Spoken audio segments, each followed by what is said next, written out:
ಪ್ರತಿ ವರ್ಷವೂ ಮಳೆ ಬಂದಾಗ ಇಲ್ಲಿ ಸರ್ಕಲಲ್ಲಿ ಒಂದು ಸಮಸ್ಯೆ ತಲೆದೋರುತ್ತೆ. ಅದು ನೀವೀಗ ನೋಡ್ತಾ ಇದ್ದೀರಿ ನೋಡಿ, ಪೂರ್ತಿಯಾಗಿ ರಸ್ತೆಯಲ್ಲಿ ನೀರು ತುಂಬಿಕೊಂಡಿದೆ. ಈ ಜಾಗ ನೋಡಿದ್ರೆ ಒಂದ್ಸಲ ಹೊಳೆ ಅಥವಾ ನದಿ ಅಂತ ಅನ್ನಿಸ್ತಾ ಇದೆ, ಬಟ್ ಇದು ರಸ್ತೆ ಸಾಗರ್ ರಸ್ತೆ. ಇದು ಈ IRB ಮಾಡಿರುವಂಥ ಅವೈಜ್ಞಾನಿಕ ಕಾಮಗಾರಿ ಮತ್ತು ವಿಳಂಬ ನೀತಿಯ ಕಾಮಗಾರಿಯ ಸಲುವಾಗಿ ಪ್ರತಿ ಸಲ ಈ ಒಂದು ಸಮಸ್ಯೆ ತಲೆದೋರ್ತಾ ಇದೆ. ಭಟ್ಕಳದಲ್ಲಿ ಜೋರಾಗಿ ಮಳೆ ಆಗ್ತಾ ಇದೆ. ಸೊ ಇಲ್ಲಿ ಮಳೆ ಆದ ತಕ್ಷಣ ಇಲ್ಲಿಯ ಸರ್ಕಲ್ ಭಾಗ ಇದೆಯಲ್ಲ, ಇಲ್ಲಿಯ ದೃಶ್ಯ ಇದು, ಸರ್ಕಲ್ ದೃಶ್ಯ ಇದು. ಇವೆಲ್ಲ ನೋಡ್ತಾ ಇರೋದು NH 66. ಸೊ ಸಾಗರ್ ರಸ್ತೆಯಲ್ಲಿ ಪ್ರತಿ ಸಲನೂ ಕೂಡ ಇದೇ ಹಣೆ ಬರ ಆಗೋದು. ಇದಕ್ಕೆಲ್ಲ ಕಾರಣ ಆಗಿದ್ದು ನಿಮ್ಮೆಲ್ಲರೂ ಗೊತ್ತಿರುವಂತೆ NH 66ರ ಗುತ್ತಿಗೆದಾರರ ಕಂಪನಿ IRB. ಸೊ ಈ ಒಂದು ಕಂಪನಿ ಮಾಡ್ತಾ ಇರುವಂಥ ವಿಳಂಬ ನೀತಿಯ ಕಾರಣಕ್ಕಾಗಿ ಇಷ್ಟೆಲ್ಲ ಅವಾಂತರಗಳು ಸೃಷ್ಟಿಯಾಗ್ತಾ ಇದೆ. ಸರಿಯಾಗಿ ರಸ್ತೆಯಲ್ಲಿ ಗಾಡಿಗಳು ಕೂಡ ಓಡಾಡೋಕ್ಕೆ ಸಾಧ್ಯ ಆಗ್ತಾ ಇಲ್ಲ. ಪ್ರತಿ ಸಲ ಇಲ್ಲಿ ಈ ರೀತಿ ಆದರೂ ಕೂಡ ಯಾರೂ ಇದ್ರ ಬಗ್ಗೆ ತಲೆಯನ್ನು ಕೆಡಿಸ್ಕೋತಾ ಇಲ್ಲ. ನೋಡಿ, ಇಲ್ಲೆಲ್ಲ ಅಂಗಡಿಯವ್ರಿಗೂ ಇದರಿಂದಾಗಿ ತುಂಬ ಸಮಸ್ಯೆ ಆಗ್ತಾ ಇದೆ. ನೋಡಿ, ಎಲ್ಲ ಸಾಕಷ್ಟು ಹಣ ಖರ್ಚು ಮಾಡಿ ಚಿಕ್ಕ ಪುಟ್ಟ ಅಂಗಡಿ ವ್ಯವಹಾರಗಳನ್ನು ಮಾಡ್ತಾರೆ. ಆದರೆ ಈ ಮಳೆಗಾಲದ ಟೈಮಲ್ಲಿ ಯಾರೂ ಕೂಡ ಈ ಹೊಳೆಯನ್ನು ದಾಟಿ ಈ ಅಂಗಡಿಗೆ ಬರುವಂಥ ಸಾಧ್ಯತೆ ಕಮ್ಮಿ. ಅಷ್ಟು ಮಟ್ಟಿಗೆ ಎಲ್ರಿಗೂ ಇದು ಸಮಸ್ಯೆಯನ್ನು ತಂದೊಡ್ತಾ ಇದೆ. IRB ಕಂಪನಿ ಕೆಲಸ ಸ್ಟಾರ್ಟ್ ಆಗಿ ಏನಿಲ್ಲ ಅಂದರೂ ಒಂದು 10 ವರ್ಷಗಳು ಮೇಲಾಯಿತು.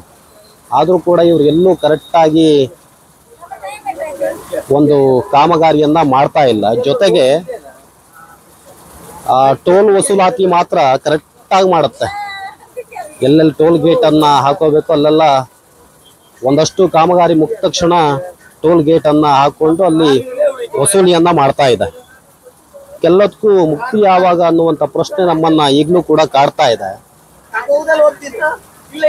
ಅದು ಈಗ ಒಂದು CC ರೋಡ್ ಬೇರೆ ಆಗ್ತಾ ಇದೆ, ಅದಕ್ಕೊಂದಷ್ಟು ರಸ್ತೆಗಳನ್ನು ಅಗೆದು ಹಾಕಲಾಗಿದೆ.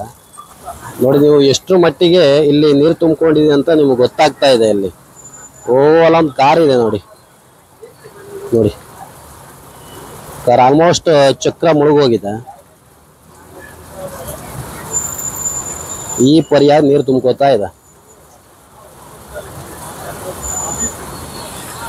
ಇದೇ ಕಾರಣಕ್ಕಾಗಿ ಇಲ್ಲಿ NH 66ರ ಒಂದು ಅವೈಜ್ಞಾನಿಕ ಕಾಮಗಾರಿಯ ಕಾರಣಕ್ಕಾಗಿ ಇಲ್ಲಿ ಸಾಕಷ್ಟು ಜನ ಅಪಘಾತಕ್ಕೆ ಈಡಾಗಿದ್ದಾರೆ ಮತ್ತು ಅದಲ್ಲದೆ ಸಾಕಷ್ಟು ಜನ ಸಾವನ್ನು ಕೂಡ ಅಪ್ಪಿದ್ದಾರೆ. ಬಟ್ ಇದೆಲ್ಲ ನೋಡಿದಾಗ ಇದಕ್ಕೆಲ್ಲ ಮುಕ್ತಿ ಯಾವಾಗ ಅಂತ ಅನಿಸುತ್ತೆ.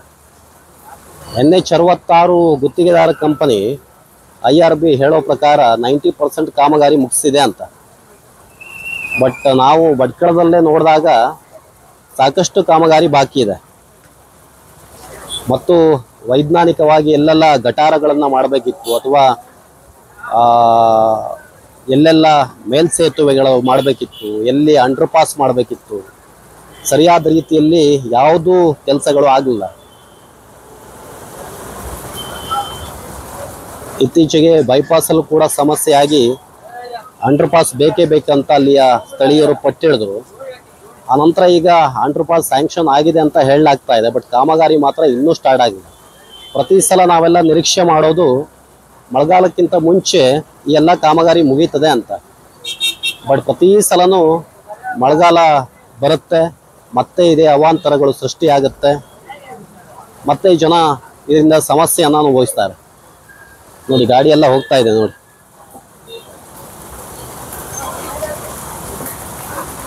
ಇದು ದೊಡ್ಡ ಗಾಡಿ ಆದರೆ ಓಕೆ, ದೊಡ್ಡ ಸಮಸ್ಯೆ ಆಗಲ್ಲ.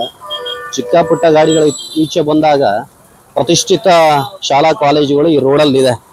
ಎಲ್ಲ ಶಾಲೆ ಮಕ್ಕಳು ಇದೇ ರೋಡಲ್ಲಿ, ಇದೇ ರಸ್ತೆಯಲ್ಲಿ ಹೋಗ್ಬೇಕು.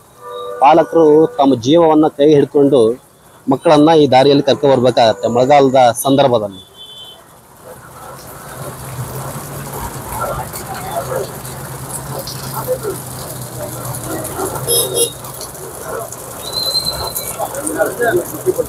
ಸ್ನೇಹಿತರೆ ನೋಡಿ, ಈ ಕಡೆ ಒಂಚೂರು ತೋರಿಸ್ತೀನಿ ನಾನು. ನಿಜವಾಗ್ಲೂ ಇದಕ್ಕೆಲ್ಲ ಸಮಸ್ಯೆ ಯಾವಾಗ ಅಂತ ಅನ್ಸುತ್ತೆ ಇದೆಲ್ಲ ನೋಡಿದಾಗ. ಇಲ್ಲಿ ರೋಡು ಮುಂಚಿನಗಿಂತ ಹೈಟ್ ಆಗಿರೋ ಕಾರಣಕ್ಕೆ, ಅಂದರೆ CC ರೋಡ್ ಆಗಿರೋ ಕಾರಣಕ್ಕೆ ಇಲ್ಲಿ ಒಂದು ಕಡೆ ಪೂರ್ತಿಯಾಗಿ ನೀರು ನಿಲ್ಲುತ್ತೆ.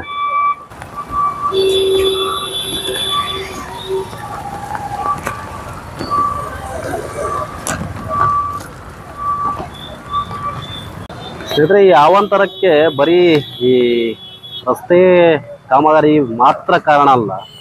ಇಲ್ಲಿ ಒಂದಷ್ಟು ಖಾಸಗಿಯವರು ಇಲ್ಲಿಯ ರಾಜಕಾಲುವೆಯನ್ನು ಒತ್ತುವರಿ ಮಾಡಿರೋ ಕಾರಣಕ್ಕಾಗೂ ಕೂಡ ಇಂಥ ಒಂದು ಸಮಸ್ಯೆ ಸಂಭವಿಸ್ತಾ ಇದೆ. ಅಂದರೆ ನೀರು ಹರಿಯೋದಕ್ಕೆ ಸರಿಯಾದಂಥ ಕಾಲುವೆ ವ್ಯವಸ್ಥೆ ಇಲ್ಲ.